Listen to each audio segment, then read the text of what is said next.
later than usual. So everyone else was already gone. My back was killing me with the rolling makeup bag I had. I'm like, you know what? I'm gonna call Lyft. Got the driver. He has on a mask, one of the face masks. Okay. Then he has on a, dad hat, and then he has on shades.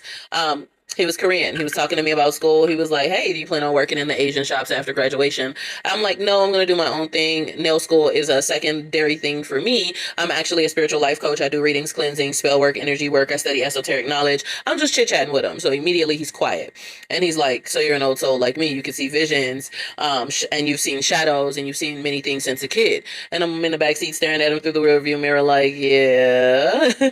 So he asked me how I got into it, and I told him, I said, "It's definitely a gift. When I was 15, I dreamed of my father passing away and how he died, to a certain extent. And at the age of 16, it happened kind of the same way it happened in my dream. And so most of the time, I tend to see things that come to pass, things that are hidden, or many other things. So we're just, going back and forth." He starts describing the black sheep of the family, the ones who are awake and young, the ones who see too much, feel too much, and get treated differently, as if something is wrong with them because they are not asleep like everyone else. And then he says, "I don't know you, but I'm all the way awake." I'm like, "Okay." And he says something that I've only ever said to my husband. He said, "When you die," he was like, "I don't know if you have more to do on this earth, but when you die, don't walk into the light. Unless you still feel you have more to do, I'm not coming back." Now, I'm confuzzled and discombobulated at this point because he was repeating the thought that I never said to anyone out loud. I only said it to my husband. I was like, "I feel like when we die, we shouldn't walk into the light. I feel like that's when we reincarnated." That was me. So then he starts talking about white vinegar for cleansing fruits and magnetic frequencies, copper and no microwaves, and blah, blah, blah. Conversations I've already been having with my husband and my family. And this was a stranger, a Lyft driver, someone that I had never met in my life. So then when he drops me off, he hands me a paper. And this is when it get real strange.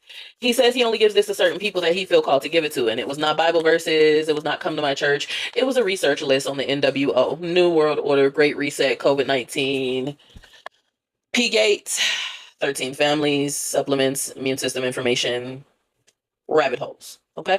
Now, mind you, I've been going around down rabbit holes for a very long time. Have I ever posted any video about these types of rabbit holes? No, because you have to watch what you say sometimes, unfortunately, even though freedom of speech should be free.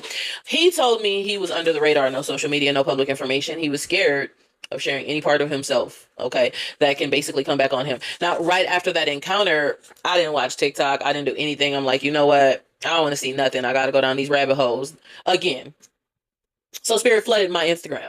And then when I went down the rabbit hole, I researched a lot of these topics for years. But hearing a stranger say these things to me out loud, it hit different. It made me realize that people are waking up everywhere, just not just on TikTok and in spiritual spaces, not just online and in random Lyft rides, but in everyday conversations. You can call it a coincidence, algorithms, whatever you want to call it.